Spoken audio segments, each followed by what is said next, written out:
때문에 그자에 대해서는 책임을 묻지 않습니다. 그 다음에 상대방 병이 계약을 맺을 당시에 을에게 대리권이 없다는 사실을 알았다든지 또는 알 수 있었다. 알 수 있다 무슨 말이냐면 가실이 있다 이런 뜻이에요. 그런 경우에도 상대방도 뭐 잘한 것이 없죠. 대리권 없다는 사실을 알았으면 계약을 안 해야지. 그래서 이때도 책임을 지우지가 않습니다. 그래서 요 6개가 우리가 1년 동안 빼야 될 부분이고, 그 다음에 이제 추인을 하는 과정에서는 있는 그대로 추인해야지 뭐 일부 추인을 한다든지 조건을 붙여서 추인한다든지 변경을 가해서 추인하면 안 되는데 상대방이 동의를 해주면 된다 뭐 이런 것들 좀 붙여 놓으시고, 나중에 이제 판례를 몇 개 붙일 거예요. 그래서 오늘은 요 기본 구조하고 요 부분하고만 잘 보시고 이 정도 보시면 될 거예요. 그리고 뭐 꼼꼼하게 읽어보거나 그럴 필요는 굳이 없을 것 같고 강의 들은 부분만 좀 보시고 그래서 그 챙겨 놓으시고, 그 다음에 넘어가서 170페이지에 표현대리를 한번 봅시다. 이 표현대리도 아까 우리 한 대로 그대로 읽으시면 돼. 표현대리란 대리권한이 없는 자가 본인의 이름으로 법률행위를 하였으나 겉으로 보기에는 대리권이 있는 것처럼 보이고 그렇게 보이는 데 대해서 본인에게 잘못이 있다면 그 외관을 믿은 상대방을 보호하기 위해서 대리권 없는 자의 행위지만 본인에게 책임을 진다. 이것이 표현대리입니다. 그래서 표현대리는 세 가지가 있다고 하죠. 그래서 그 서술을 읽어보시면 표현대리란 행위자에게 대리권이 없음에도 불구하고 마치 있는 것과 같은 외관 행성에 본인에게 일정한 원인이 있는 경우에는 본인에게 책임을 인정하는 제도다. 이렇게 되어 있죠. 그래서 표현대리 제도 서술 개념 잘 보시고, 종류는 아까 세 가지 있었죠. 그 1, 2, 3이 나와 있죠. 125조 표현대리, 126조, 129조가 있는데 오늘은 뭐 간단하게 125조를 한번 볼까요? 125조만 한번 보시고 본 수업 들어가서 하나하나 보도록 그렇게 합시다. 표현대리는 상대방을 보호하기 위한 제도입니다. 갑이라는 사람이 서울에 살고 있어요. 그런데 시골 출신입니다. 아버지로부터 물려받은 토지가 한 필지 있어. 그런데 사업상 토지가 돈 1억이 필요해서 이 토지를 팔고 싶어. 그래서 시골 사는 숙부에게다가 삼촌에게다가 부탁을 합니다. 내려가가지고 숙건을 하기를 삼촌 내가 사업상 돈이 필요해서 땅을 팔아야 되겠는데 그 땅을 좀 팔아주세요 라고 부탁을 해서 숙건했다는 말은 무슨 말이냐면 인감하고 위임장을 줬다 이런 뜻이에요. 위임장을 줬습니다. 그러면 삼촌에게 뭐가 생겼어? 일단 대리권이 생겼죠. 그리고 삼촌이 이제 소문을 냈죠. 그러니까 그 동네에 사는 병이 그 땅을 사고 싶어요. 그런데 나무 말을 믿고 땅을 사기가 껄끄러우니까 서울 사는 갑에게 전화를 한 거예요. 전화를 해가지고 너가 삼촌이 네 땅을 사라는데 너가 삼촌 말만 믿고 사도 좋나? 물어보니까 갑이 말했어. 사도 좋습니다. 그러면 내가 나중에 등기를 넘겨드릴게요. 이렇게 답을 했죠. 그래서 갑이 상대방 병에게 답을 한 내용이 을에게 대리권을 줬다는 내용이죠. 그것을 뭐라고 표현합니까? 갑이 병에게 을에게 대리권을 수여한 사실을 의사표시를 통해서 알렸습니다. 그러니까 이거는 의사표시가 아니고 알린 거예요. 대리권을 을에게 줬다. 3월 1일 대리권을 줬다는 그 사실관계를 알린 겁니다. 따라서 의사표시가 아니고 이거는 뭐라? 사실관계를 알린 것을 관념의 통지다. 이렇게 표현해요. 이건 관념의 통지예요. 관념의 통지다.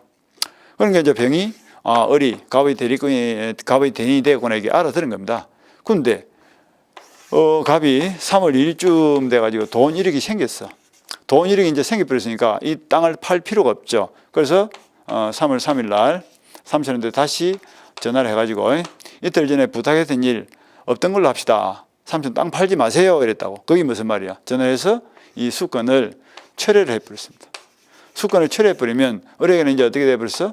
대리권이 없는데 이게 이제 129조하고 다른 거예요. 129조는 과거에 대리권이 존재했고 일정 기간 대리권을 행사했던 자가 대리권이 없어진 다음에 계속 전가동이라는 행위를 했다 이런 뜻이고, 125조는 지금처럼 한 번도 대리권을 행사한 적이 없습니다.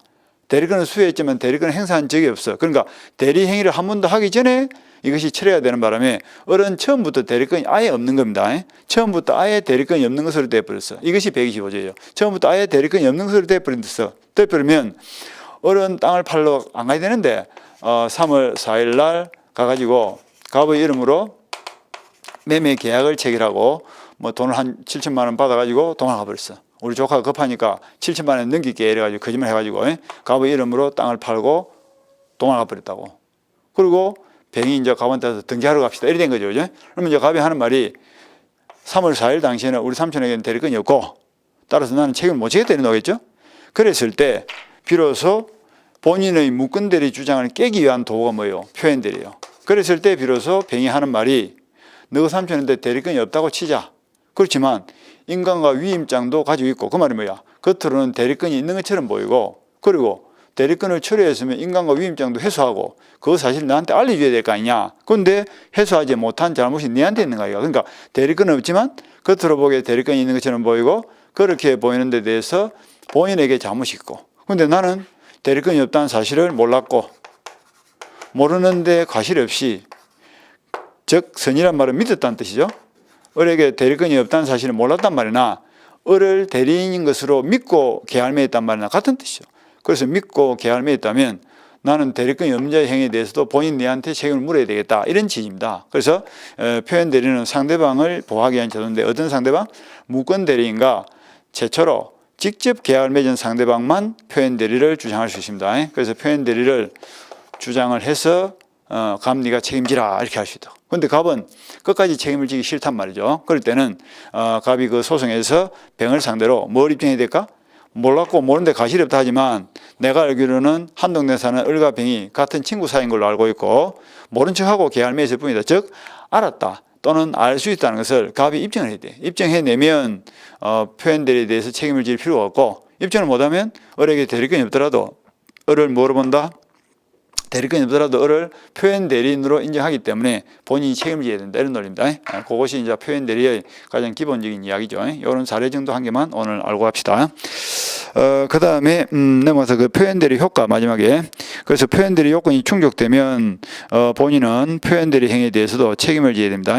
책임을 지고 그 다음에 그리고 또 뭐 표현 대리는 무권 대리로서의 성질을 가지고 있기 때문에 상대방이 본인한테 책임을 지고 싶으면 표현 대리 주장해서 본인에게 책임을 지을 수도 있지만 또 뭐 표현 대리 주장하지 않고 무권 대리로서 뭐 삼촌한테 직접 책임을 물을 수도 있고 이런 뭐 선택을 할 수 있고요. 그리고 표현 대리를 주장했고 그리고 표현 대리 요건이 완전하게 갖추어졌다. 그럴 때는 표현 대리가 협의 무권 대리에 대해서는 뭐 우선적으로 특별규정이기 때문에 우선적으로 또 적용된다. 이런 것들은 나중에 우리가 판례에서 보시면 되고요. 오늘은 기본 사례 한 개만 딱 보고 갑니다. 그래서 두 개를 보셨고요. 그 다음에 넘어가서 무효취소에 대해서 잠깐 봅시다. 무효취소. 요 무효취소는 저번 주에 우리가 대강의 이제 발생 사유는 봤다 그죠? 그 부분을 다시 한번 쭉 한번 보고 효과를 봅시다.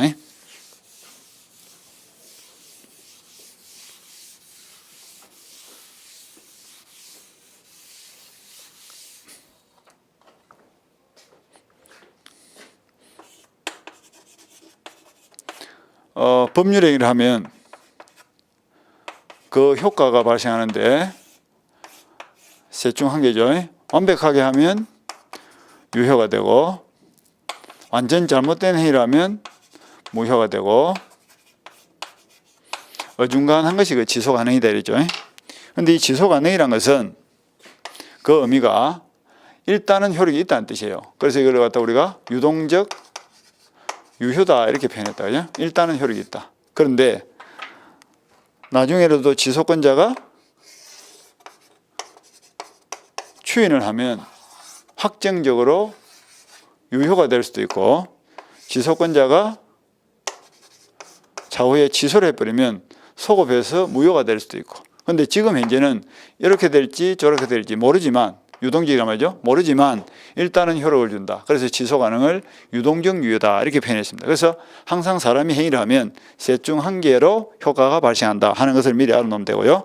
그럼 이제 어떤 경우에 무효가 되고 어떤 경우에 취소가 될 거냐 하는 건데 유효인 경우는 뭐 크게 볼 것이 없는 것이 저번 주에 이야기할 때 당사자, 목적, 의사표시가 모여서 법률 행위를 만들고 법률 행위가 1단계 효력 성립 요건과 2단계 효력 요건을 완벽하게 갖추면 권리 변동이라는 법률 효과가 발생한다 이랬다 그죠? 요 그림 생각나죠? 권리 변동의 단계로 넘어서 권리가 변동이 된다. 권리가 변동됐단 말은 효력이 발생했다는 뜻이죠. 그래서 법률 행위를 했는데 효력이 발생했단 말이 유효해요. 그 법률행위 자리에다 계약을 넣으면 계약을 했는데 효력이 발생했단 말은 채권 채무가 있다는 뜻이고, 여기다 이행을 넣으면 이행 행위를 했는데 효력이 있단 말은 뭐 물권 변동이 일어났다 뭐 이런 뜻이다. 그죠? 그렇게 이제 갖다 대입을 시키면 되고요. 그 다음에 권리 변동이 일어났다. 근데 만약에 효력 요건을 다 갖추지 못했다.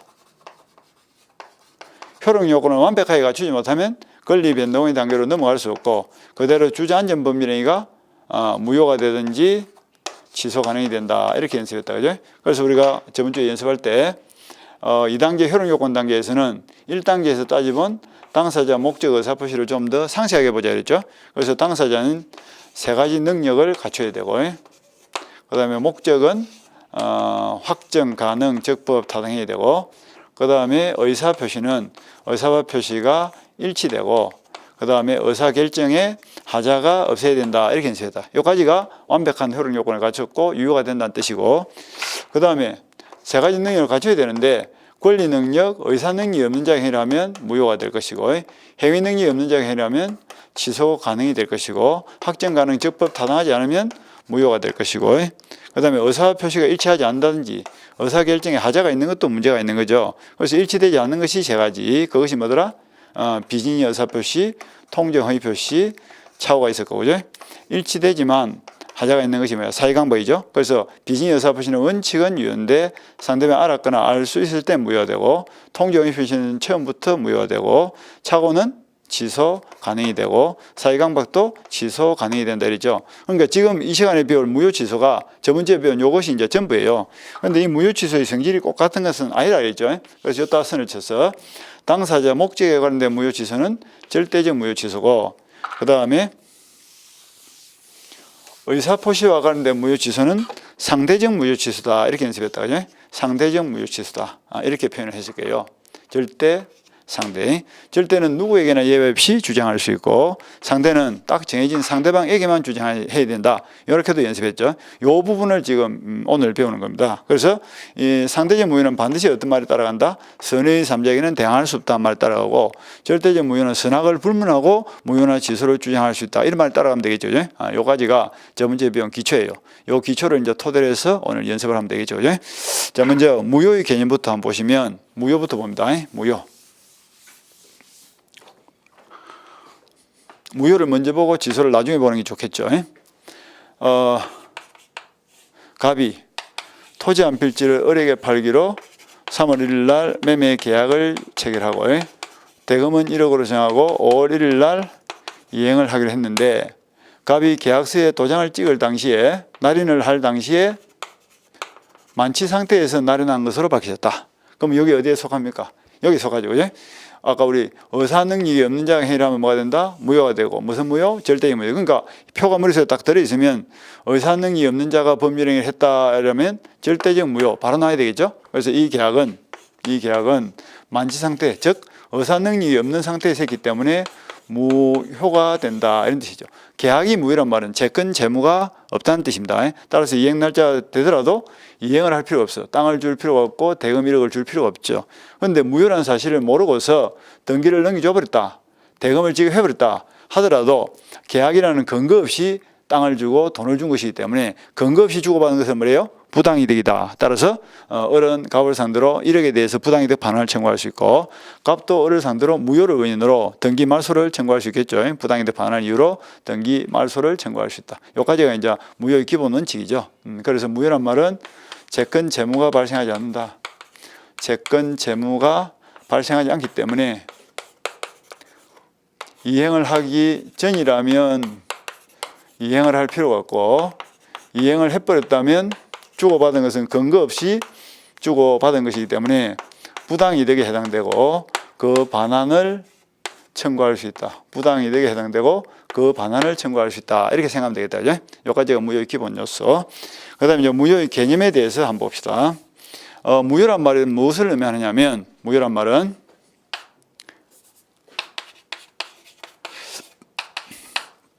처음부터 당연히 효력이 없습니다. 처음부터 당연히 효력이 없고, 그러니까 3월 1일자 맺은 계약은 누가 무효다라고 주장을 해야 무효가 되는 것이 아니라 주장하지 않더라도 처음부터 당연히 효력이 없다. 그리고 절대적으로 효력이 없는 것이 원칙입니다. 그리고 상대적 무효는 예외적 현상이고, 그리고 조금이라도 하자가 있으면 전부가 무효가 되는 것이 원칙입니다. 전부가 무효가 된다. 당연히 절대적으로 전부가 무효가 되고, 그리고 확정적으로 효력이 없는 것이 원칙이에요. 이것이 무효의 기본 요소입니다. 그래서 만취 상태에서 계할매 있다 라고 하면 당연히 절대적으로 전부가 확정적으로 효력이 없기 때문에 다시는 유효로 돌아갈 수가 없다, 이런 취지예요. 그 다음에 무효를 누가 주장할 거냐? 누구든지 주장할 수 있습니다. 무효는 그것이 취소하고 달라요. 무효는 누구든지 주장할 수 있다. 그 다음에 세 번째, 무효는 기간이 제한이 있느냐? 기간도 제한이 없습니다. 언제라도 주장할 수 있습니다. 언제라도 주장할 수 있다. 언제라도 주장할 수 있다. 그래서 무효가 묻고 이러면 대강 뭐라고 이야기하면 될까? 처음부터 당연히 효력이 없고 누구든지 언제라도 주장할 수 있는 것이 무효입니다. 그런데 나중에 우리 배우는 지속 가능 그렇지 않습니다. 이 지속 가능이라는 것은 당연히 효력이 없는 것이 아니라 일단은 효력이 있고, 그리고 누구든지 주장할 수 있는 것이 아니라 재하, 대선과 같은 지속권자 4사람이 딱 정해져 있고 그 자들만 지소를 할 수 있습니다. 그리고 언제라도 주장할 수 있는 것이 아니죠. 지소는 법률행위를 한 날로부터 10년, 추인이 가능한 날로부터 3년, 요 10년, 3년 기간이 딱 정해져 있고 그 기간 내에만 주장할 수 있지 언제라도 주장할 수 있는 것이 아닙니다. 그 점에서 무효와 지소는 근본적으로 좀 다른 거예요. 이 정도를 이제 보시면 됩니다. 그리고 이제 이 당연, 절대, 전부 확정을 이제 하나하나 보면 되겠죠. 당연 반대말은 이거 제가 이제 원칙적인 무효죠. 당연 무효, 절대 무효, 전부 무효, 확정적 무효, 원칙적 무효고 그 반대가 예외적 무효예요. 당연 무효 반대말은 재판상 무효, 절대 무효 반대말은 상대적 무효, 전부 무효 반대말은 일부 무효, 일부 무효. 그 다음에 확정 무효 반대말은 유동적 무효, 유동적 무효. 그러니까 요 두 개가 이제 시험에서는 중요하겠죠. 일부 무효, 유동적 무효가 이런 것들을 이제 보시면 될 겁니다. 그래서 책을 보면 172페이지 제일 위에 무효란 법률행위는 성립하였지만 성립 당시부터 법률 효과가 주로 쳐볼까요? 당연히 발생하지 않는 것으로 확정되어 있는 것이고 이렇게 되어 있죠. 당연, 확정 찾았죠. 그 다음에 끊고 법률행위 취소란 일단 유효하게 성립한 법률행위의 효력을 행위시에 소급하여 소멸케 하는 특정인의 의사표시다. 그러니까 미성년자가 법정 대리인 동의 없이 행위를 하면 어떻게 돼요? 취소 가능이죠. 그런데 취소하기 전까지는 유효죠. 그런데 법정 대리인이나 미성년자 스스로가 취소를 해버리면 어떻게 돼? 소급해서 무효가 된다. 아까 우리 취소 가능한 법률을 취소해버리면 소급해서 무효가 된다 했죠. 그런데 일단은 효력이 있는데 취소를 하면 무효가 되고 추인하면 유효가 될 수 있고 이 어중간한 것이 취소의 뜻이다. 이제 그렇게 이야기를 하면 되고요. 그 다음에 그러나 무효의 경우는 누구의 주장을 기다리지 않고 당연히 처음부터 효력이 없는 데 비해서 취소의 경우에는 일단 유효하게 효력이 발생했다가 취소를 주장하는 때 비로소 효력이 없는 것으로 된다는 점에서 근본적인 차이점이 있다. 그래서 무효는 처음부터 당연히 효력이 없고 확정적으로 효력이 없는 데 대해서 취소 가능은 일단은 효력이 발생했는데 취소를 해야 비로소 효력이 없어진다. 이런 점에서 차이가 있다. 그렇게 이해를 하면 될 거예요. 그 다음에 어떨 때 무효를 할 거냐, 어떨 때 취소를 할 거냐 하는 것은 입법 정책의 문제들이 되죠. 그래서 우리나라에서는 아까 말하다시피 행위 능력이 없는 자의 행위는 취소 가능, 또 사기를 당한 경우는 취소 가능, 이런 식으로 그 다음에 비진이 의사표시, 통지행위표시는 무효 이런 식으로 정했죠. 입법 정책의 문제는 말은 선택의 문제다 이런 뜻입니다. 그러니까 또 다른 나라에서는 통지행위표시를 취소로 하자 하는 나라도 있을 수 있고 그리고 미성년자가 행위를 하면 무효로 하자 하는 나라도 있을 수는 있죠. 그런데 우리나라는 무효는 미성년자는 취소, 통지행위표시는 무효 이렇게 정했다는 뜻이에요. 입법 정책의 문제입니다. 그 다음 내려서 법률행위 무효에서 종류가 나와 있죠. 종류를 감아 보니까 우리 책에는 지금 6개만 나와 있죠. 1, 2, 3 해가지고 1번에 절대 무효, 상대 무효 좀 이 이야기를 하고 있죠. 절대 무효 반대말은 상대 무효. 그 다음에 이번에는 전부 무효, 전부 무효 반대말은 일부 무효.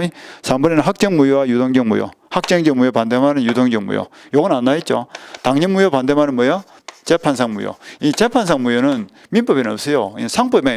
상법에서 회사 설립의 무효라든지 주주총회 결의의 무효라든지 이렇게 상법상에서만 문제되지 민법상에서는 재판상 무효가 없습니다. 그래서 민법상 무효는 요 밑에 당연, 절대, 전부, 확정이 원칙적 무효고 그 위에 있는 것들은 예외적 무효인데 예외적 무효는 이런 것들은 볼 필요 없고 요 부분만 잘 보시면 돼. 그래서 절대 무효, 상대 무효는 이미 우리가 봤다, 그죠? 절대는 뭐 당사자 목적에 관련된 것이고 누구에게나 주장할 수 있는 무효고요.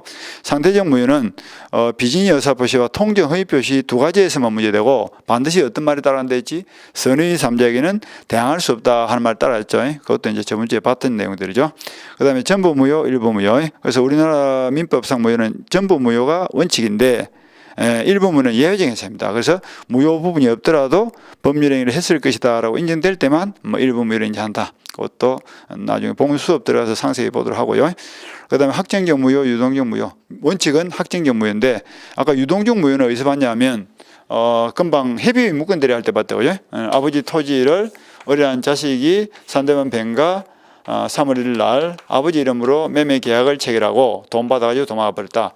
이때 이것을 아까 해비의 무건대리다라고 했고 아버지가 4월 1일 날 추인을 하면 유효가 될 수도 있고 추인을 거절해버리면 확정적으로 무효가 될 수도 있고 그래서 3월 1일부터 4월 1일 추인 여부가 확정되기 전까지 요 한 달 기간 동안을 뭐랬다? 유동적 무효 상태에 있다 그랬죠.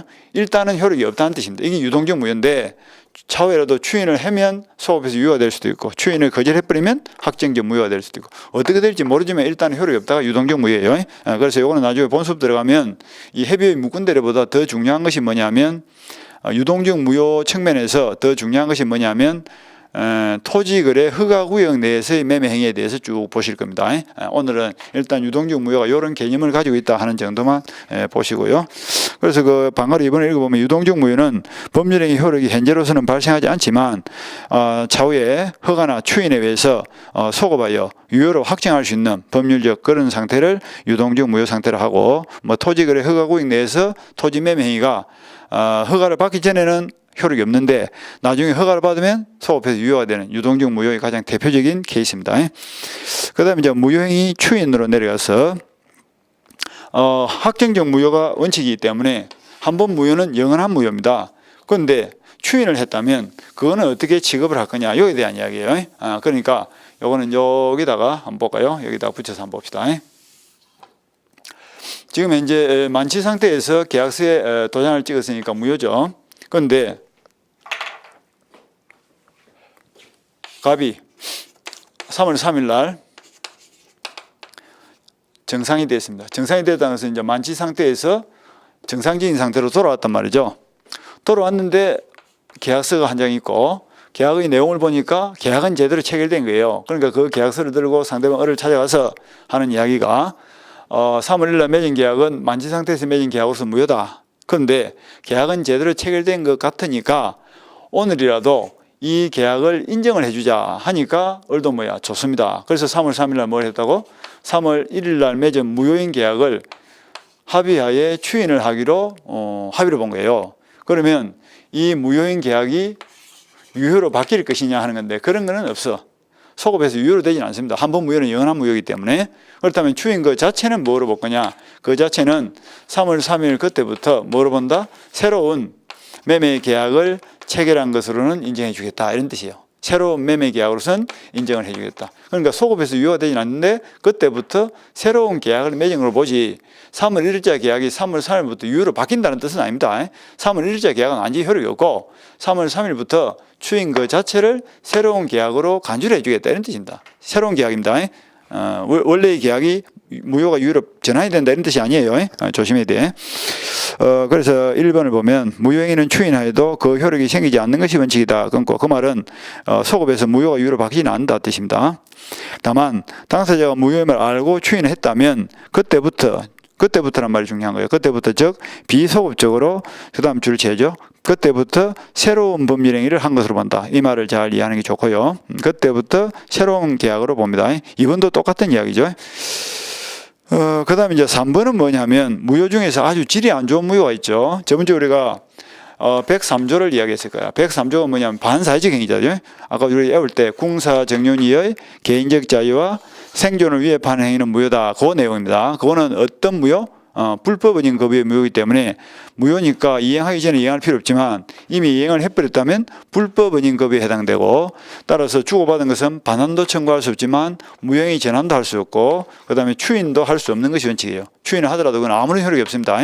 그런 점이 약간 다릅니다.